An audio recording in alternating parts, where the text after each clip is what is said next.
Good evening. Tonight is a unique gathering for the Gawler History team. There are only 7 of us in the Zion Lutheran Hall tonight because of the current COVID-19 social distancing regulations, which did not allow our usual 40 or 50 to be here together tonight. However, we are delighted that we can video Dr. Rupert Thorne's address on the history of Gawler's Hutchinson Hospital. Thank you, Rupert, for your great cooperation, and we welcome you tonight. Thanks, Ryan, and thanks Gawler History team for inviting me here this evening to talk about the history of the Gawler Hutchinson Hospital.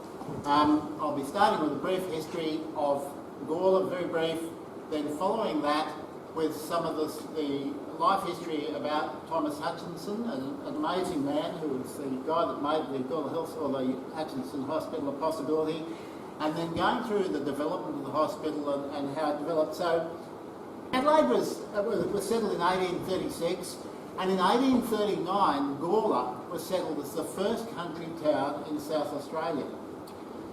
By a payment to the Colonial Treasury, this gave people the right to survey 15,000 acres and choose 4,000 acres in which to settle the town.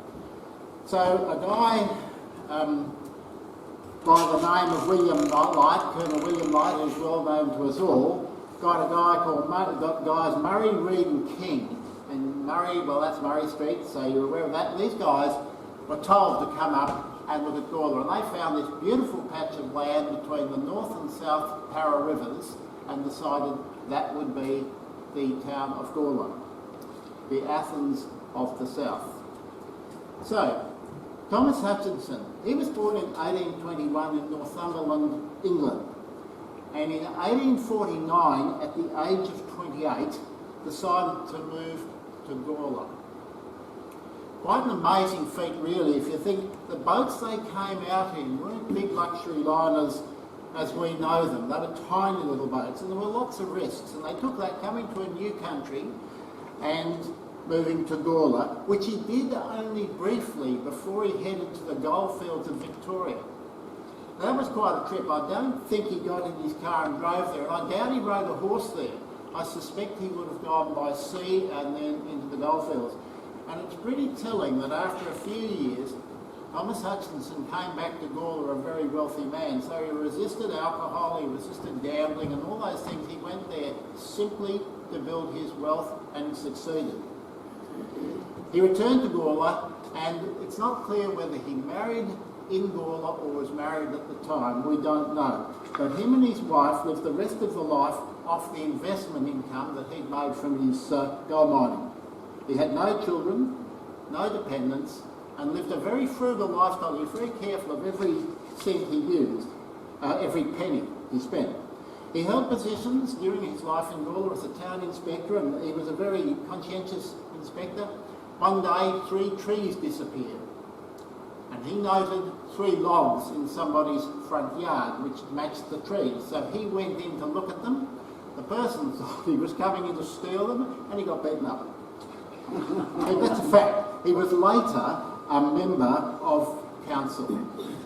He was involved in the Gawler Benevolent Society, and in his quiet way, he was not a man that sought the spotlight. He relieved many cases of stress and poverty, and you know, in those days, stress and poverty was very common. He died on August the 29th, 1901, aged 79. And that also says something about how healthy he was. He left his estate, which was valued at £10,000, and that consisted of money in the bank, 4 investment properties, and his home on High Street. And he left that money for the establishment of a hospital in Gawler subsequent to the death of his wife. Mrs. Hutchinson died on April the 11th, 1911. Why leave your money for a hospital? I mean, there's something unusual about that at that stage. So how was healthcare delivered at this time? And it was essentially delivered by private doctors and midwives. The first doctor in Gawler in 1840 was a Dr. Morton, and then a Dr. Knott.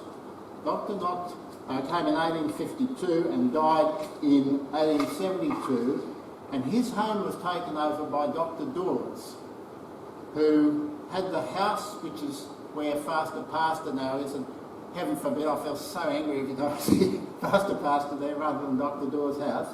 He had a speaking tube, and in 1908, Dr. Dawes had the first car in Gawler, which he used in 1908, the Dion Buton, which he used for home visits, and his son later took over the practice. These doctors worked over the homes. There were no surgeries, so there were no places where people went other than to their homes. There was no public hospitals in the area. The Hutchinson Hospital came in 1920. Dr. Dawes did have several beds in his home to accommodate sick people. He also had a dental chair because dentists didn't exist. So people up until this time had fairly rough dentistry, teeth pulled out. There were local anaesthetics though, which came in 1904, but up until then they'd used opium. And they found people were coming in quite often to have their teeth pulled out. They enjoyed the experience. There was also the Willow Hospital run by Dr. Scholes in Light Pass, and I guess the historic connection of this to Gawler is, you may remember there was a firm in Gawler called Scholes Chemicals, and they actually bought out Dr. Scholes, Mr. Scholes, it was his recipes and marketed them. There were also the Angels of Mercy. These were nurses who travelled the roads by horse, by bicycle and by camel to attend the sick and the poor in the Gawler area. They worked in collaboration with doctors and later as an outreach of the Hutchinson Hospital. Mary Foster was the first Gawler Angel, and she opened the first RDNS centennial in the area in 1899. Interestingly, we just mentioned he was 79 when he died. In 1910, which is just before the Hutchinson Hospital opened, life expectancy in Australia is 55 for women and 41 for men. But people didn't get old. The reason for the death, basically accidents, was very high. Machinery was not protected, occupational health and safety didn't exist, and people were killed tremendously commonly. Typhoid and TB and accidents in the 20 to 40 age group are the commonest causes of death. So it was quite inspirational to see that a local hospital was needed. The population at this time of Gawler was 1,200, give or take a few. And the nearest hospital was Adelaide. Oh, you know, that's only a few minutes down there. But it was a day by horse, a whole day on a horse. There was a train service which was established in 1857. I think it took an hour, about what it takes now, but it had fewer stops. But it only ran infrequently, so you couldn't rely on that to get to Adelaide. The first trip up to Gawler, there was interesting with the burning of the Union Jack, which was a horrendous thing. It was due to a big spark coming out of the chimney of the train and landing on the carriage with the Union Jack stretched across it. There were few motor cars, they were not affordable. And communication was very poor. So nowadays, if somebody has an accident, you pull out a phone or you go to a phone. Well, nowadays you pull out a phone because landlines don't exist.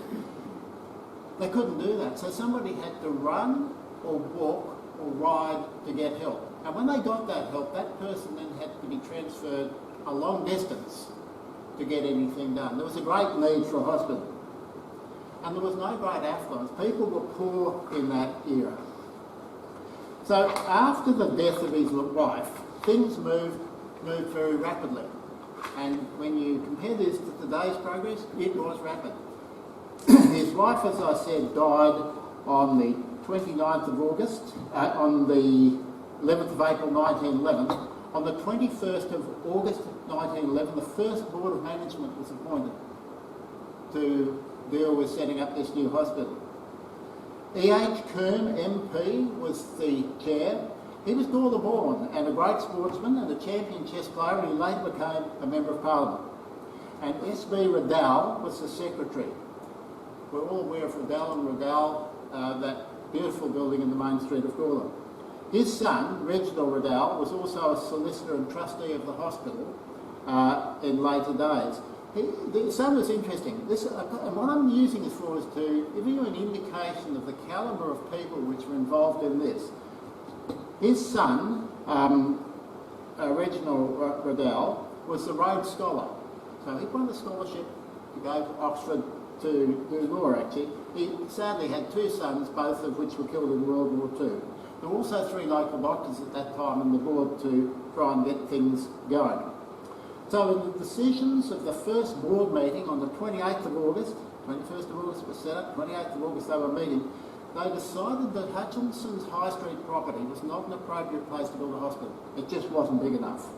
So they purchased 2 acres on East Terrace from a guy called A.W. Copley. They paid £100 for it, and it had great views over Galway. A subcommittee was formed and recommended that what we needed was 2 wards of 4 to 5 beds, an operating theatre, because operations, surgery was actually really well done by the local GPs, and so an operating theatre was essential. An isolation room, because there were so many outbreaks of infectious disease, you needed an isolation room. 4 bedrooms, a kitchen, 2 bathrooms and lavatories. And the plans were submitted by Alfred Wells, who was an Adelaide architect who designed several of the places around here, and the tender by J. Quinn and Co. of Hanley Bridge of £3,346 was accepted on the 15th of the 7th, 1912. This is moving rapidly by any standard, so planning, design, and that was accepted because it was the cheapest, incidentally. On the 2nd of 12th, 1912, next photo please, the foundation stone for the Hutchinson Hospital was laid. 2nd of December 1912, by Sir Dave Bosanquet, who was our governor at the time. And in September the 13th, the first matron was appointed. This was a lady called Elsie Treneman. Now, Elsie was appointed early because it was her job to recruit staff. It was her job to see what the hospital had to have. It was her job to supervise all these things as the hospital was built. So not only was she an incredible nursing sister or matron, she was also incredibly organised and intelligent woman. And she was given £100 a year as a salary, and she was the, she'd been seconded from the Pinaroo area. That £100 a year equates to about $17,000 to $20,000 of today's standards, but it's hardly a relevant thing because you could purchase so much more for the money at that time. This is today's salary based on inflation. And at this time, a letter from the Chief Secretary came to state that the government would match pound for pound any bequest or donation for building a running hospital. Next picture, please.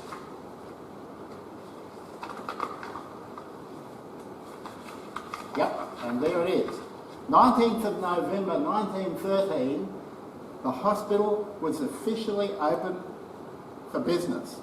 And it was interestingly, in the registered newspaper on Wednesday the 4th of December, which reported this great event, it stated that provision is made for 2 large wards, 30 by 30, that's feet incidentally, and 2 special wards to contain 18 to 30 beds. 2 main wards were open, Duffield and Murray. Now, Murray was the guy that was involved early in coming up and helping survey the area and choose the site for the town of Gord. Duffield was an interesting bloke. He arrived from the UK in 1839 and was one of the first wine producers in the Barossa Valley. And how we remember him now, well, he was a Member of Parliament, but what I remember him for was he built Parapara Mansion, a beautiful old place which I covered out in Gawler there. So the capital value when completed was £5,761. And if you look at that, come in the next picture please. I think the next picture is another one of that. When you look at it, you might think, hang on, that's what the current hospital looks like. And in actual fact, if you see these return wings, this was where it was allowing for future development for the extension. So what sort of things, yeah, that's a view over, you can see it there, and you can see how it looks pretty similar. Later the chimneys went, because you didn't need fireplaces for warming. So what things would have been in that hospital when it opened in 1913? Well, basically trauma, and you had good surgeons. There was a lot of surgery done. Infection was a major problem. People were returning from the Great War. They were knocked about, they were mentally unwell, they were sick, they were malnourished, and fortunately anaesthetics were available with ether and chloroform and also morphine for pain, so anaesthetic wasn't as bad. And so what happened was, I don't know if, well, I'm sure some of us here would have had an ether anaesthetic. It makes you cough like hell. So you induce with chloroform, which isn't as good an anaesthetic. So you go to sleep and then you put the ether on, you have a little mask over your face, they get this ether on and you feel dreadful and you have nightmares. And hopefully nobody strikes a match because ether is highly explosive. Antibiotics didn't exist and immunisation didn't exist, so disease was rife. And in fact, 1 in 30 children who survived birth died due to gastro, diphtheria, scarlet fever, whooping cough and measles. That's a lot of people. You know, that's been over 3 per 100. And in 1914, 5% of mental institution inmates were as a result of tertiary syphilis, and 60% of aortic aneurysms, which are also big bulges of your major blood vessel, which were also a result of tertiary syphilis, so 60%. And 10% of pregnant women tested positive for syphilis. Now, in my entire practicing life, we did a Wasserman test on every female. Never saw a positive syphilis in my life. Totally treated with antibiotics. And TB was common. Polio, diphtheria. Diphtheria was an interesting one, and possibly a little bit relevant. This came in big outbreaks, and this is actually a true story, it's notated. A person came in to see their GP because of the diphtheria epidemic and wanted to protect his family. And the GP said to him, don't shake hands. Do not shake hands, because if you shake hands, you'll get it. So he spent a lot of time emphasising it.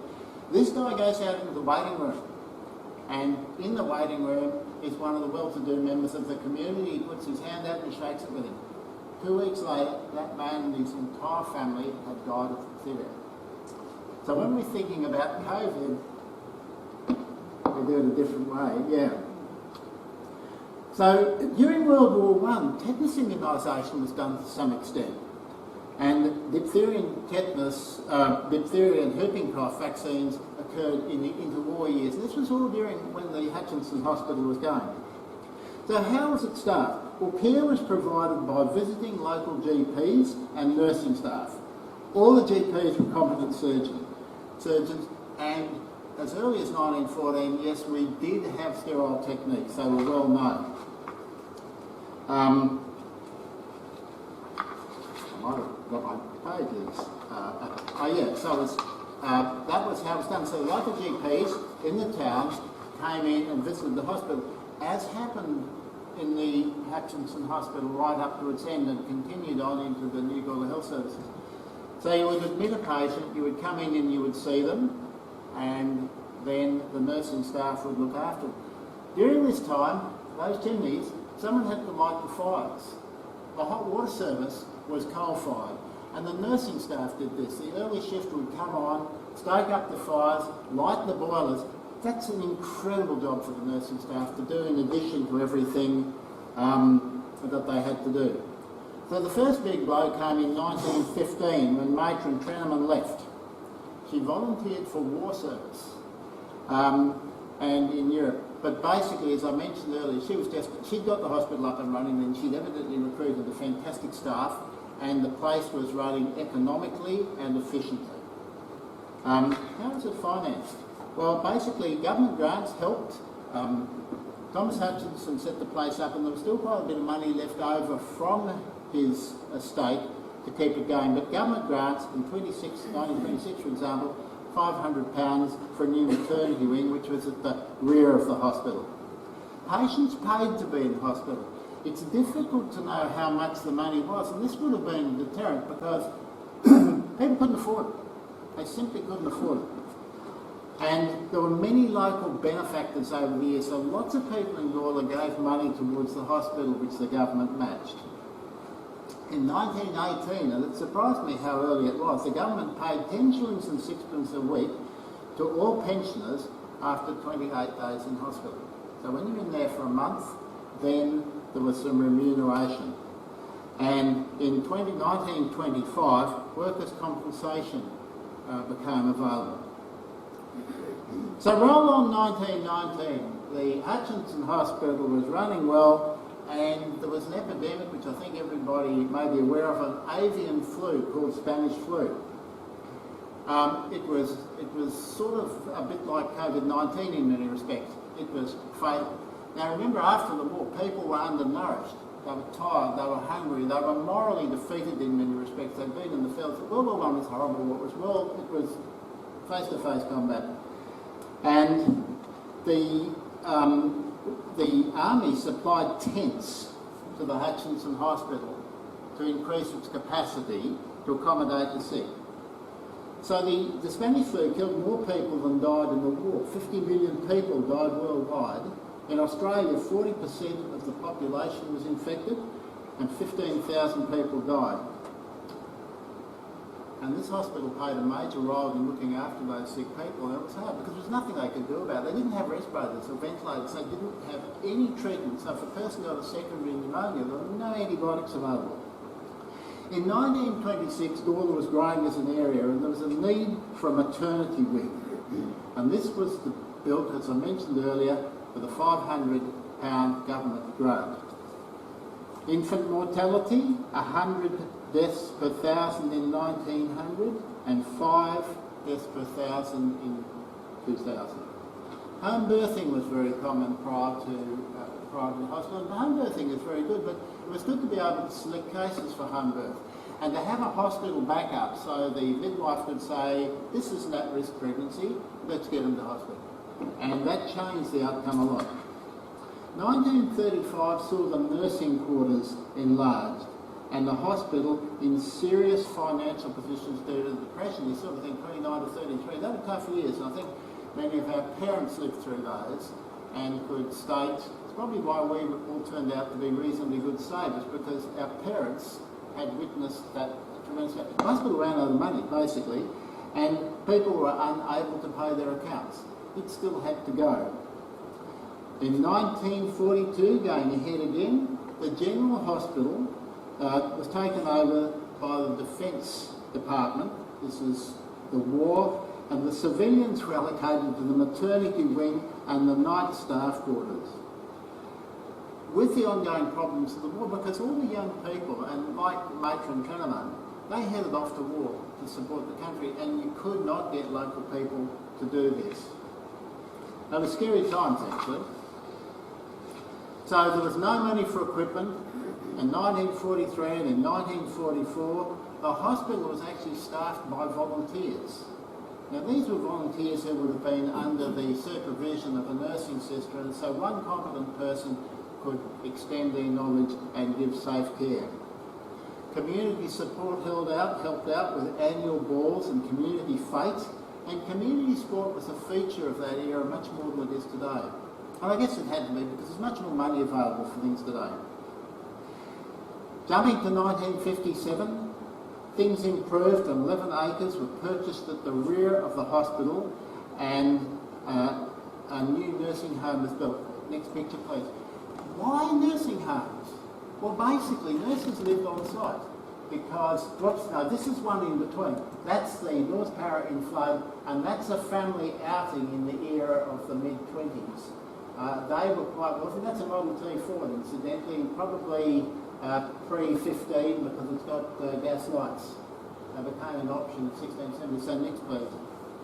Lyle McEwen, well, basically, we've all heard of him. He had the Lyle McEwen Hospital named after him. And this was the nursing, 1957, that's pretty recent now in reality, but nursing homes. In my early years as a medical student, I lived in a nursing home. There were no nurses, no. That was what the Flinders Medical Centre had put up, and here in Gawler you had to have it. You couldn't travel, you think you're starting at 6 o'clock, you're running through to 4 o'clock, then another shift comes on, you're working overnight. So the nursing quarters were absolutely essential. Nobody lives in nursing quarters anymore because everyone's so mobile.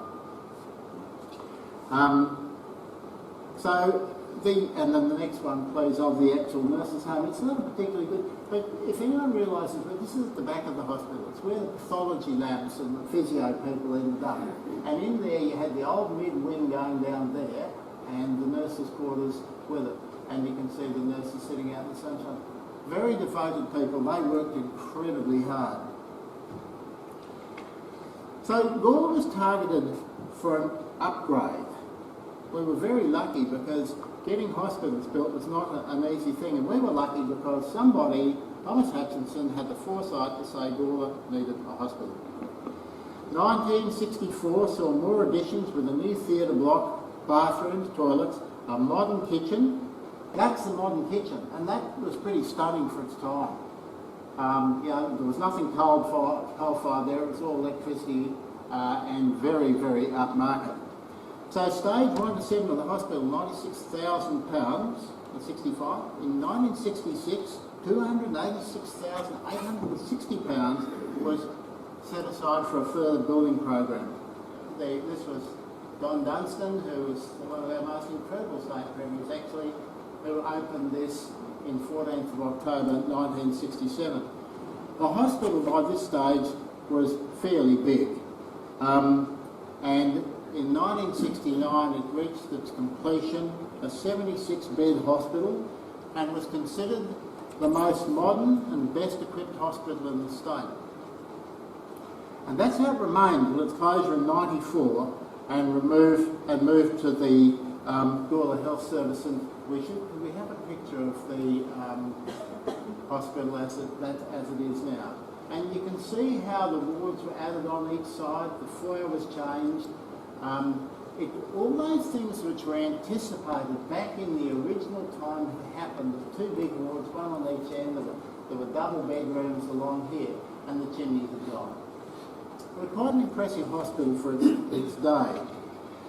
It was served by amazing nursing staff and doctors over the years, and if you go into all of those, it's just loads of them, but they're impressive people. A couple of people though, Vin Rice was well remembered in the community. He was an amazing man actually, and served the hospital for over 30 years. His strength was surgery. He was an absolute first-rate surgeon. And remember, by this stage, that is, penicillin was invented before World War II, but it was never ever used. And it was a German who invented the sulfonamides and produced them during World War II. So post-World War II, we had antibiotics. We had penicillin and sulfonamides, and that made a heck of a difference. And one of the other very memorable medicos was a guy by the name of Dr. John Coverton. He was a GP and he left the Hutch in 1949. He became the honorary paediatrician for the Adelaide Children's Hospital and later its medical director. So, Gawler did not have second-rate people. It had first-rate healthcare. It was very lucky. And during his term at the Adelaide Children's Hospital, he reduced infant mortality in South Australia to 15.49 deaths per 1,000. That was the lowest ever at that time. So he's quite a visionary guy also. So the Gawler Hutchinson Hospital spanned the history of medicine in many respects that set us as we know today. Antibiotics, as I was mentioning, were developed.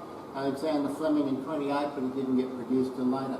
He noticed, incidentally, that the stuff that grew on citrus fruit, when you put it on a petri dish with bacteria on it, killed them. And he thought, hey, this has got to be good. And it was. And the German Domack was the biochemist who discovered the sulfonamides. Also, these antibiotics just revolutionised healthcare. Vaccination started, as I mentioned before, with tetanus in World War I and had massive change on and had a massive influence on infant mortality, because the kids were all dying of gastros, and all the things which we're immunised against now were just don't happen. And improved communication was another thing which moved medicine forward. Basically, communications, even landlines were limited communications, but by this stage, when the Gawler Health Service was in its final throes, communication was good, transport was good. Most people owned cars by this stage. In the early days, you didn't have 1 or 2 horses in your drive, you probably had a push bike, and a pair of good boots. So my recollections of, I came to Gawler in 1982, fresh out of medical school, and got a job with Hyde & Partners. And that was interesting in itself because I was working at the Children's Hospital at the time, and I remember the registrar saying to me, listen, if Hyde sends a person down here, Jeff Hyde, don't send them home if you think there's nothing wrong with them because he's rarely wrong. I thought interesting, and a few weeks later a notice appeared on the notice board. These were glass doors, notice boards with a key in them, and it was Heidi advertising for a doctor. I spent much of the, after I'd knocked off, opening that notice board and taking down the notice. And I got the job. And Jeff Hyde never understood entirely why there was only one applicant. But fair enough, it was a great life. The practitioners when I got here were Hyde & Partners, who I was with, Harbison DeLand, that's John Harbison and Curtis DeLand, Brown & Partners, Glastonbury, who was the sole practitioner, and Frank Graham. And the practice that was done, similar, we would have inpatients, we would service the casualty. It was a pretty cumbersome model in the sense, because you could be up there at 1 in the morning with 3 people in a car accident, each having a different doctor, and had 3 doctors out of bed in the middle of the night. Matron McGann was the matron when I started, and she was an amazing woman. She was absolutely, had a finger on the pulse. She would see you every morning when you went into the hospital. She could tell you about any of the patients. And she had a staff eating out of her hand. The morale was fantastic. It really was. She was the most memorable person, actually. And the other person who was interesting was a lovely nursing sister called Colleen Mann. And, you know, when the phone would ring in the middle of the night, and sometimes you get the call, I've got somebody up here, come and see him, and you'd think, and you'd get to see a runny nose. And Colleen Mann would say, Doctor, I think you need to come up. And you would run. She had an incredible insight into things. The people who were my great mentors were Jeff Hyde, who took me under his wing, and John Harbison, who was absolutely an incredible man. And Dr. Harbison delivered 3 of our 4 children in the Hutchinson Hospital. Our first one was delivered because we lived in Adelaide at that stage, high school student, or was a resident. Harb was an amazing GP, and he came to Gawler in 1956, and he did loads of surgery also. And the sort of things that used to happen were quite amazing. I remember one Sunday he walked over to our place, because we were neighbours, and he said, my daughter's got appendicitis. And I said, okay. And he said, do you want to give the anaesthetic or take out the appendix? We tossed the cord, and we took her up to the hospital, we removed her appendix Sunday afternoon. It was just so good. That went with the arrival of specialists, which was a good thing, and gradually we became de-skilled. But yeah, obstetrics, we delivered babies. And it was interesting, Don Cave, who was in Gawler until a few years back, he ran the obstetrics gynecology in the Gawler Health Service when it was first set up. But at that stage, he was in Adelaide, and he provided the backup service. We weren't allowed to do sections. So if we had a delivery which went wrong, and I remember one morning, 3 or 4 o'clock, and this baby just wasn't going to deliver. It was occipital posterior.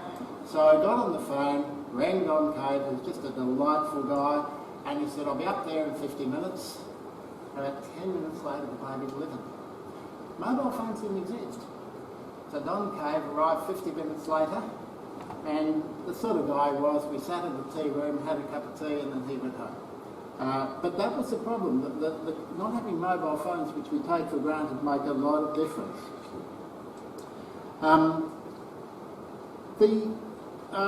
Jim Hyde was our visiting surgeon, and he was Jeff Hyde's brother, and he was a great guy. And this theatre in the hospital had everything you needed. It was a state-of-the-art theatre. So we were very lucky to have it. I used to go to seminars and things, and they'd talk about the facilities they had in their country hospitals. We were way ahead of that. And that reflected the management of the hospital at all levels. And it was well done. It was really well done. And the inpatients in the hospital we looked after, and after hours we would do our own x-rays. And we were lucky, we had a thing called an Economat developer. Nobody else in the region had that in this era. Economat, you just stuck the thing in and it came out and developed on the other side. Every other hospital in this area you'd visit, they'd have to dip them in and dip them out and then wash them down and get a terrible thing. So it was a great life, which I loved, and I think the foresight of Thomas Hutchinson got Gawler on the map, because these hospitals would not have come here without, not as early as they did without his input. So were there funny times there? Yeah, there were. There was a thing at Roseworthy called the Droopers Ball. It was a horrendous weekend to be on call for, because they had a ball followed by car rallies the next day. And despite many, many phone calls to them saying, hey, listen, don't mix alcohol driving and young people, this went on. And one day this young bloke came in, he was still a little bit merry, and he wasn't in a mobile accident, unfortunately, but he had his privates caught seriously in zipper. Really seriously. And because he was really embarrassed, he had left it for several hours. And the whole apparatus had swelled up around the zipper. So he couldn't see it. It was just seriously edematous. And he was very worried at this stage. It was a Sunday afternoon. The waiting room was packed. And it was a small waiting room at the Hutchinson Hospital.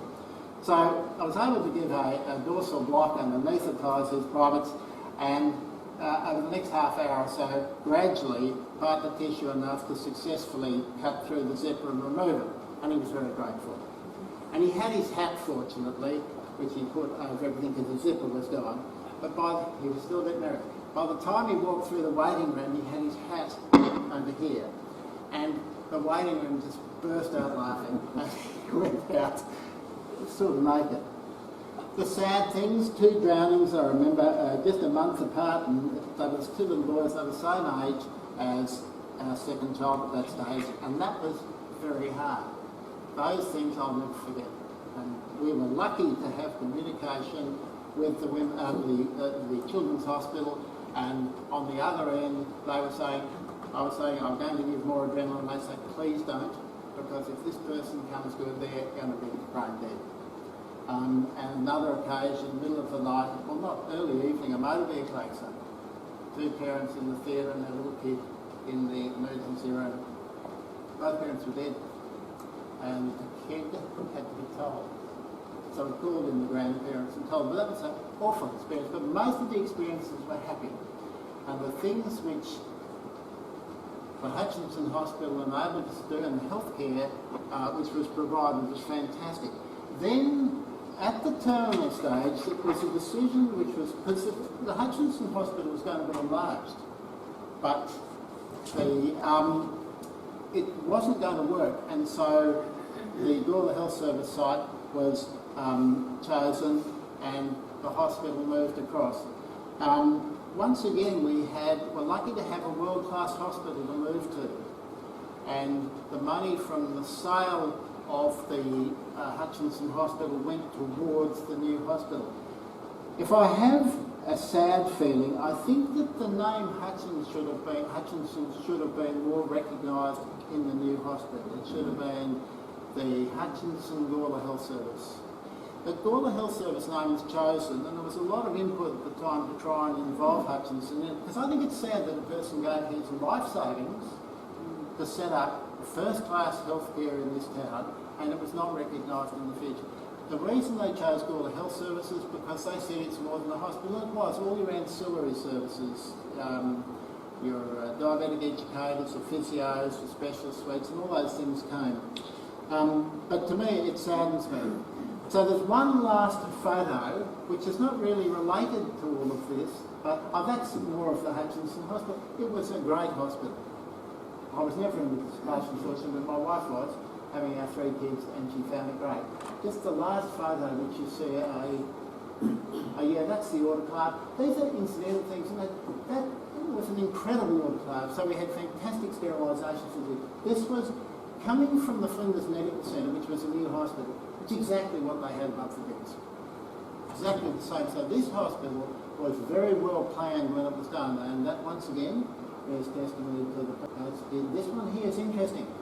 A house built 1850s, a Model T Ford, 1900s. what's the relationship of this to anything? That, the body of that car, that is a Canadian Model T Ford, and its body was built by Archibald Duncan, who was John Duncan's father. So the body of that car was built by my wife's grandfather. Understand where my wife's going? And that's the significance of that. That's parked outside the house. Well, listen, thank you everyone. I'll be happy to answer any questions. It's a strange history. It doesn't really reflect to many extents what a great asset it was and how lucky we were to have the Hutchinson Hospital for our health care and now the Gawler Health Services.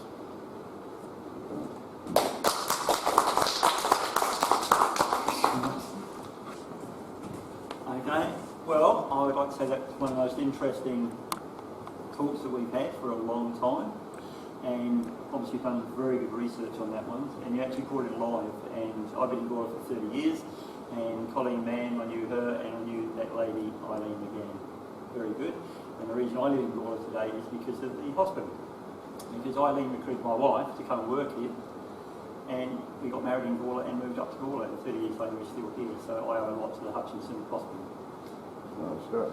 So thank you again, really, really good, and I'll have to give it a vote, so to speak.